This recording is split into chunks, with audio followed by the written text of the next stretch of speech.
Nous sommes le lundi 5 février 2018. Bonsoir et surtout soyez les bienvenus au cœur de votre édition d'information.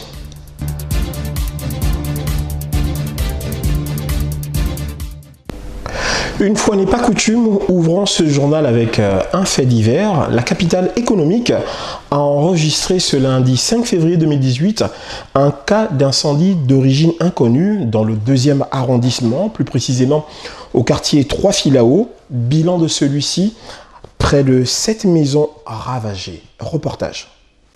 Un incendie d'une rare violence s'est déclaré ce 5 février 2018 dans le 2e arrondissement de la capitale économique. D'origine inconnue, le feu a commencé par une habitation en planches. Le concours des uns et des autres n'a pas suffi pour éteindre cet incendie. Prendre de l'eau au robinet avec des seaux, puis projeter les jets d'eau dans le feu sans tenir compte de quelle partie du feu commençait l'extinction. Le manque d'efficacité et la non-assistance en personnes en danger ont largement concouru à la propagation des flammes. Ainsi, de fil en aiguille, 6 autres maisons sont parties en fumée en un laps de temps avant l'arrivée des soldats du feu. N'eût été leur intervention, cet incendie aurait ravagé d'autres habitations. Donc moi je sortais pour partir au marché, après j'ai vu seulement le feu à s'enflammer. Donc j'ai dit que c'est quoi il le faut sortir de l'autre côté. En tout cas moi-même je sortais seulement pour partir au marché. Tu vois non? Donc quand je sortais pour partir au marché, c'est pas les gens qui disaient le feu, on commençait à sortir les bagages. C'est après que ça a commencé à arriver à ma boutique là. Donc Dieu merci, ce n'est pas encore arrêté la bagage. On dit Dieu c'est mal merci, alhamdulillah. Mais ça là quand même vraiment, on n'a rien à parler. C'est le travail de Dieu. Avec le concours des forces présentes à ce drame, les victimes ont pu sauver quelques objets importants. Toutefois, elles demandent un élan de solidarité aux autorités de la ville et à toute personne de bonne volonté. 30 millions espèces qui est brûlé. Je voulais faire quelque chose pour mes enfants, pour leur bénéfice, pour leur souvenir. 30 millions. L'école et les transports, je voulais faire. Il a brûlé tout ça là est brûlé.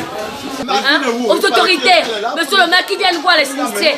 Et il a tellement de petits-fils, on ne sait pas où ils vont dormir. Il n'a rien récupéré aujourd'hui, il est sans linge, il est debout, il dort où? Donc on demande une certaine diligence à monsieur le maire, monsieur le gouverneur, à toutes les grandes personnalités de Port-Gentil qui nous viennent en aide. Nous sommes là, personne n'a pu manger même ce matin. Nous sommes debout. Là ils se sont faibles, ils souffrent de la tension et tout. On demande de l'aide au gouverneur. Pardon, monsieur le gouverneur. C'est le voisinage qui cause l'incendie, donc le locataire de la voisine, d'après les dires, parce que je ne sais pas. Le bilan matériel lourd de cet incendie, à savoir 7 maisons parties en fumée, est dû d'une part au fait que les populations n'ont pas pu conjuguer ensemble leurs efforts dès le début des flammes. On pouvait observer celles-ci en train de filmer, d'autres simplement observateurs. Leur manque d'engagement, de bravoure, d'initiative privée et d'assistance aux voisins ont alourdi le bilan des dégâts. Un bilan qui remet à jour le phénomène de non-assistance à personnes en danger. Et puis sachez que suite à ce grave incendie qui a détruit près de 7 foyers au quartier Filao, les populations fustigent le comportement des soldats du feu qui rencontrent toujours d'énormes problèmes d'eau en pareilles circonstances. Plus de précisions dans ce reportage. Lors de l'incendie ravageur qui s'est déclenché ce lundi 5 janvier 2018 au quartier 3 Filao, plus précisément derrière la boulangerie, détruisant près de 7 habitations, les populations ont une fois de plus décrié les problèmes techniques des soldats du feu. En effet, comme chaque année, les tuyaux percés, les bouches d'incendie non fonctionnelles, ce qui emmène les combattants des flammes à parcourir des kilomètres pour pouvoir remplir leurs citernes, laissant entre-temps les flammes regagner du terrain. Ajoutez à cela le nombre réduit des citernes qui ne facilitent pas l'extinction du feu, sont là quelques raisons que fustigent les populations de Port-Gentil. Il laisse les gens mourir. Il laisse les gens mourir et c'est des Gabonais, et c'est des jeunes Gabonais encore qui vont éteindre ces flammes-là. Regardez comment les câbles vont éteindre les points de feu. Bon, maintenant s'il y aura eu mort d'homme, je ne sais pas, qu'un c'est l'électrocuté. Moi je veux plus évoquer au sujet sur les sapeurs-pompiers. Parce que je vois que ça fait quand même mal. Ils sont là à 0 mètre, c'est même pas 1 kilomètre. Moi qui étais au château, depuis le château j'ai aperçu ces flammes, eux ils sont là à côté à Bornap, ils n'arrivent pas à le savoir. Et ils arrivent, ils viennent intervenir avec un seul camion. Et je ne sais pas si c'est 50 litres d'eau qui était à l'intérieur ou 25. D'après vous, c'est une façon de se foutre des gens, chaque fin de mois on les paye. Mais pourquoi ils ne prennent pas leur boulot au sérieux? Moi je veux que la peau d'âme applaudit toutes ces choses, c'est pas normal. Attends, qui est venu? Hein? Qui est venu? Pour Raoul et Total. Donc les pompiers eux-mêmes, eux-mêmes sont venus, ils sont venus sur une voiture, ils sont partis, regarde, la peau d'âme a tout perdu. Ils sont en manque d'eau en fait. Hein? Ils ne font pas la boulot. Il faut rappeler que cet incendie dévastateur n'est pas le premier du genre dans la capitale économique, ce qui devrait interpeller les autorités sur les nombreuses difficultés auxquelles sont confrontés les agents des flammes. Mais aussi, cela devrait amener les habitants à prendre des mesures de sécurité afin d'éviter de nouveaux cas d'embrasement et surtout d'avoir un peu plus de sérieux quant aux coups de fil lancés aux sapeurs-pompiers qui sont très souvent des appels plaisantés, ce qui ne facilite pas un déploiement immédiat sur les lieux du drame, comme ce fut le cas ce jour. Au chapitre politique, sachez que le haut représentant de la République française au Gabon a été reçu par le gouverneur de la province ce matin à son cabinet. De quoi était-il question durant leur entretien? Eh bien, écoutons Dominique Renaud, ambassadeur de France, au micro de Castro Chibonzo. J'ai pu m'entretenir avec monsieur le gouverneur, comme nous le faisons régulièrement. Il y a à Port-Gentil, vous savez, une communauté française assez importante, de l'ordre de 2000 personnes. Port-Gentil est la capitale économique aussi du pays, donc pour l'ambassadeur de France, c'est important de venir régulièrement ici pour échanger avec les autorités, avec la communauté, avec l'ensemble des milieux. Nous avons évoqué avec monsieur le gouverneur, bien sûr, la situation actuellement à Port-Gentil, les projets de développement, notamment les travaux de la route vers Omboué. Nous avons parlé aussi de la situation économique, notamment dans le secteur pétrolier. Il semble qu'il y ait quelques signes effectivement de reprise dans le secteur pétrolier. C'est tout à fait intéressant, bien sûr, c'est à confirmer, mais il y aura quelques échanges avec les milieux pétroliers qui permettront également d'en parler. Nous avons évoqué également l'action de coopération de la France. Je vais participer tout à l'heure avec M. le gouverneur à une cérémonie pour l'établissement en fait, du centre de l'association 3S qui œuvre dans le domaine de la planification familiale. C'est une activité que l'ambassade de France soutient. Nous avons également évoqué les projets de l'Agence française de développement et particulièrement le projet de création de salles de classe, qui est un projet donc, qui concerne à la fois Port-Gentil et Libreville, et que bien sûr nous souhaitons pouvoir mener dans les délais les plus rapprochés possibles. Donc un entretien très utile, très précis avec M. le gouverneur comme à chacune de nos rencontres. On va à présent parler de la journée citoyenne bien sûr instituée par les plus hautes autorités de l'État qui se déroule chaque premier samedi du mois. Eh bien, sachez que cette journée a été respectée à Port-Gentil sous l'impulsion bien sûr du ministre du Travail, de l'Emploi et de la Formation professionnelle qui a réuni non seulement l'Office national de l'emploi, l'inspection provinciale du travail et les membres administratifs du centre de formation et de perfectionnement professionnel de Port-Gentil. Eh bien, tout ce beau monde a répondu présent pour la circonstance. Complément d'information dans ce reportage. La ministre du Travail, de l'Emploi et de la Formation professionnelle, Carmen Dao, a mobilisé à Port-Gentil les administrations décentralisées qui sont sous sa tutelle afin d'impulser un dynamisme quant au respect scrupuleux de la journée citoyenne. Et pour ce fait, ce 3 février 2018, l'Office national de l'emploi, l'inspection provinciale du travail et les membres administratifs du centre de formation et de perfectionnement professionnel de Port-Gentil ont rendu possible cette journée de salubrité au CFPP de la capitale économique sous l'égide du ministre du Travail. Il faut déjà savoir que la journée citoyenne peut être tous les jours parce qu'en réalité, c'est une journée qui a pour objectif d'impliquer les Gabonais à maintenir leur environnement de vie, leur cadre de travail propre. C'est une journée aujourd'hui pour moi qui est très positive dans le cadre où on a pu avoir déjà une cohésion sociale comme nous a enjoint le chef de l'État, puisque les différentes entités administratives de mon département sont ici représentées. Et le souhait bien sûr c'est de répéter ce genre d'événements dans les autres provinces du Gabon où l'administration du travail est représentée. Par la même occasion, Pascal Bivegué-Biondo, directeur du centre, a fait visiter le membre du gouvernement les ateliers d'apprentissage. Le CFPP existe depuis 1964. Vous voyez que sur le plan structurel, l'établissement a pris un coup. Donc Madame, en réponse à cela, nous a rassuré qu'il y a des décaissements qui sont en vue, notamment la Banque africaine de développement. Il y a décaissé de l'argent pour la réhabilitation de tous les centres et les lycées techniques du pays.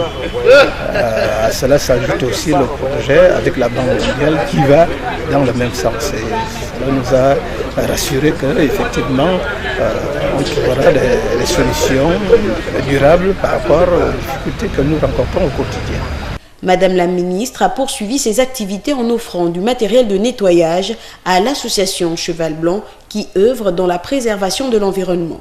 Ces gestes de Madame la ministre du Travail nous va tout droit au cœur. Il y a quelqu'un qui a voulu apporter sa volonté, son implication, son humanisme. Donc en retour, nous devons aussi, n'est-ce pas, de montrer notre bonne foi, notre volonté, notre justesse, notre sagesse, parce que c'est aussi un don que nous attendions depuis pour, n'est-ce pas, contribuer comme nous le pouvons à l'amélioration aussi c'est à l'entretien de notre arrondissement. Le mot d'ordre du respect de la journée citoyenne célébrée tous les premiers samedis de chaque mois a été donné une énième fois, mais cette fois-ci par la ministre du Travail, de l'Emploi et de la Formation professionnelle. Et puis au chapitre sociétal, sachez que le ton est monté à la société Satram, c'était cet après-midi. En effet, les employés de Satram qui attendent depuis longtemps que leur situation soit régularisée ont cet après-midi pris le directeur général adjoint de cette entreprise en otage du fait que ce dernier détiendrait leur argent. Le directeur général a exprimé un refus catégorique de s'expliquer officiellement. Mais néanmoins, notre reporter dépêché sur les lieux, Jacques Moussavou, a tout de même pu recueillir quelques propos de ce dernier. Complément d'information dans cet élément.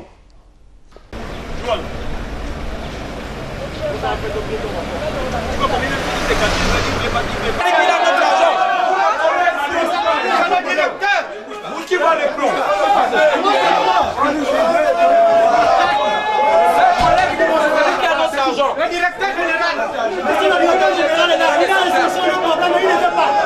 Qui nous disent, quand nous les enseignants, le directeur général il doit s'exprimer aujourd'hui. Pourquoi ce ne sont pas payés? C'est Londa.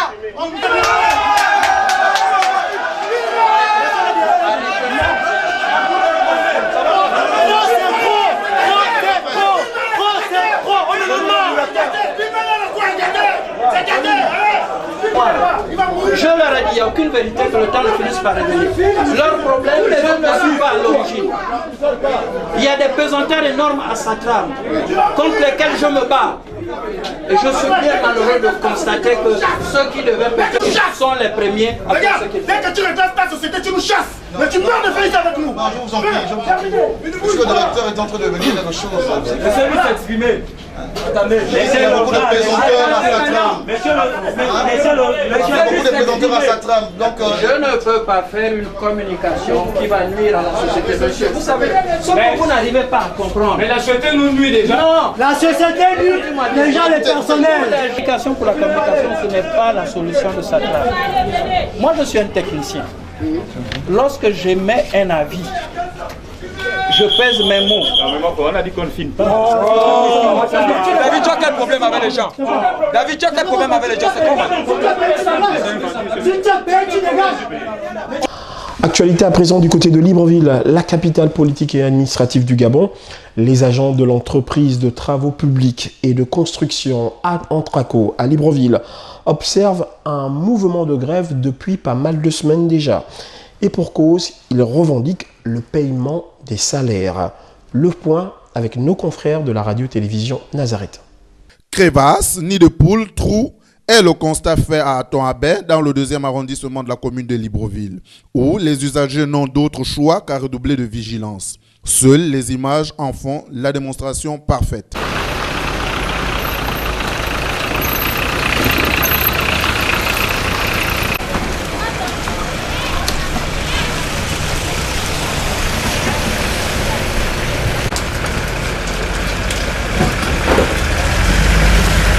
2018 étant en cours, bientôt les services de visite technique et la municipalité verront les transporteurs et autres usagers passer se faire régulariser face aux diverses taxes.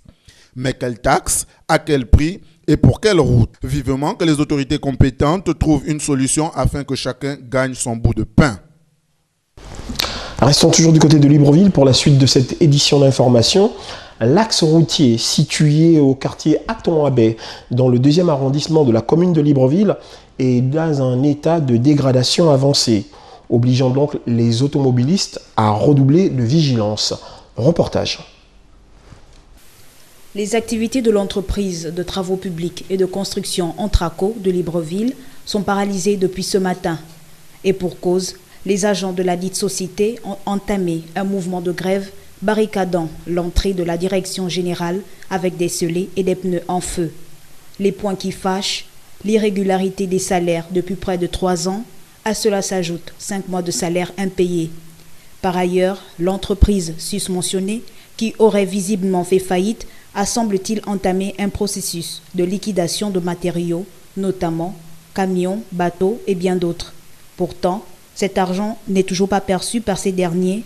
C'est du moins ce que nous rapportent certains employés grévistes présents sur les lieux qui ne savent plus à quel sens se vouer. Le mouvement d'humeur aujourd'hui, c'est parce que on est fatigué. Ça fait aujourd'hui 2 à 3 ans les problèmes de salaire. Aujourd'hui, ça fait 5 mois qu'on n'est pas payé. Nos enfants sont dehors. Les écoles, les maisons, on n'a pas. Depuis là, on vend le matériel. On vend les camions, tout ce qu'on a comme matériel, jusqu'au finisseur, on vend. Mais on ne voit pas, on ne nous donne même pas quelque chose, on ne vient rien même nous dire. On est fatigué.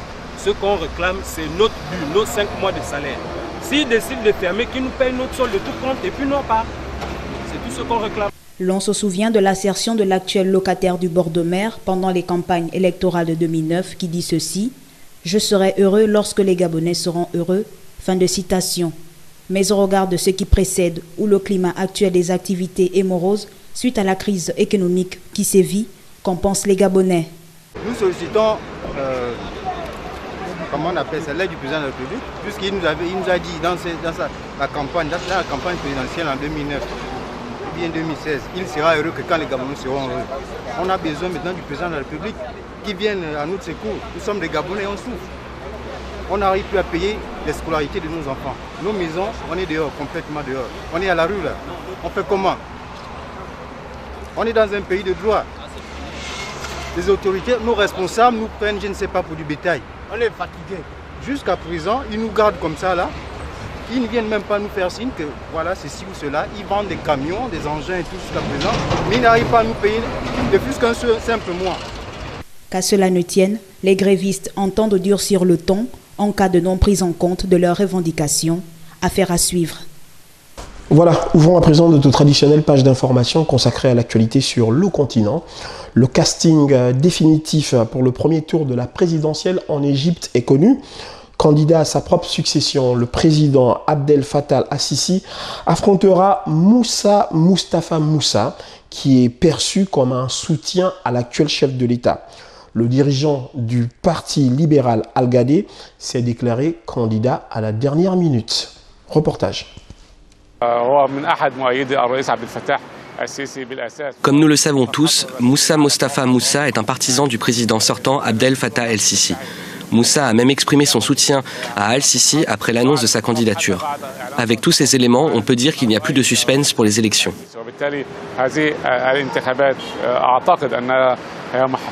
Il faut dire qu'au sein même de la bureaucratie égyptienne, Abdel Fattah el-Sisi est le grand favori.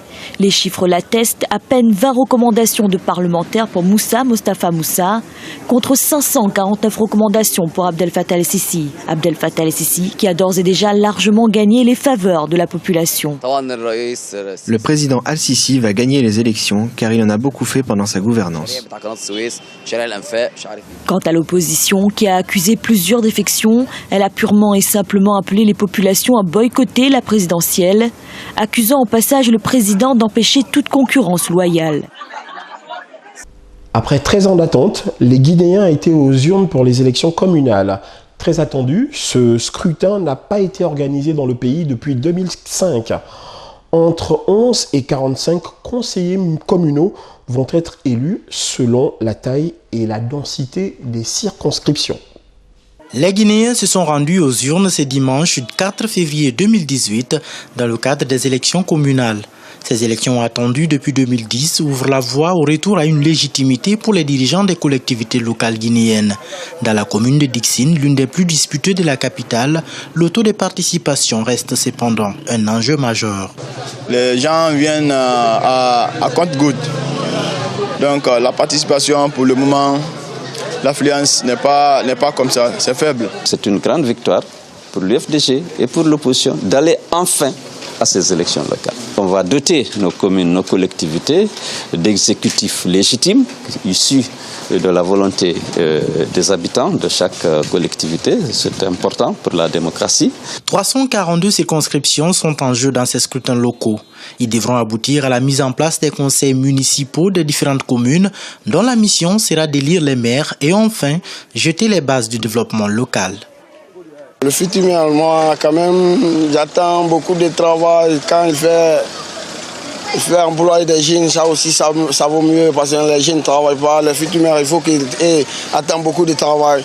Les gens n'ont qu'à travailler, les jeunes n'ont qu'à travailler, ça vaut mieux. Aujourd'hui, nous avons un taux de chômage au niveau des jeunes qui est très, très, très élevé.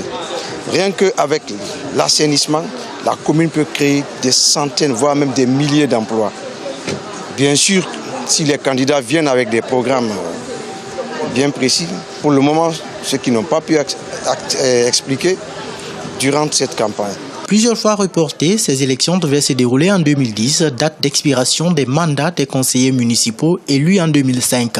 1300 listes de partis politiques ou de coalitions de partis politiques, ainsi que des listes indépendantes disputent les 342 mairies urbaines et rurales. La Guinée se dotera à l'issue de ce scrutin du 4 février 2018 de conseils municipaux légitimes à la tête des entités décentralisées. La Tanzanie va vers une exploitation d'un champ pétrolier. Kilembombero, situé dans le nord-ouest du pays, dispose d'une réserve de 180 à 500 millions de barils. Les autorités annoncent la fin des études d'impact environnemental et la sensibilisation à la cohabitation avec ce voisinage inhabituel des populations. Complément d'information avec nos confrères d'Africa 24. La Tanzanie se prépare à explorer de nouveaux champs pétrolifères dans le district de Kilombero, situé dans le nord-ouest du pays. Le ministre de l'Énergie, Dr Medar Kalemani, a annoncé le début des travaux de forage pour le mois de septembre 2018. Devant les membres de l'Assemblée nationale le 2 février, il a certifié que des contrats avaient été signés entre l'État et les entreprises Swala Oil et Gas Tanzanie PLC dans cette optique. L'État compte investir 6 millions de dollars dans le projet. Ceci intervient dans un contexte où le prix du baril de pétrole est passé à 61,28 $ contre 60 $ en 2017. A priori, on peut considérer que c'est un investissement inopportun, d'autant que toutes les institutions qui font dans les projections ne tablent pas sur une remontée du baril à moyen terme. C'est sûr que les autorités tanzaniennes se disent que pendant le temps nécessaire de construire les infrastructures, peut-être le baril du pétrole sera reparti à la hausse. Accusé par des députés d'avoir freiné la signature des contrats de forage, Dr Medar Kalemani a expliqué qu'il était question d'un suivi méticuleux des procédures. Selon lui, l'État attendait les conclusions de l'étude d'impact environnemental du site sur la localité. Depuis, les riverains ont été sensibilisés sur les comportements citoyens à observer face à l'exploitation du sous-sol de Kilombero. Nous encourageons le gouvernement tanzanien à investir, mais à s'assurer que le sort des populations soit pris en compte. Des études ont révélé une réserve de 180 millions à 500 millions de barils à Kilombero. Il faut creuser jusqu'à 3000 mètres sous terre pour pouvoir extraire cet or noir. La Tanzanie pourra exploiter sa nouvelle richesse pétrolière pendant environ 15 ans. Voilà, c'était donc l'essentiel de l'actualité de ce lundi 5 février 2018. Tout le plaisir était pour moi de vous présenter cette édition d'information. L'équipe de rédaction se joint à moi pour vous souhaiter une très bonne soirée sur Top Benji et vous remercier pour votre fidélité. Au revoir.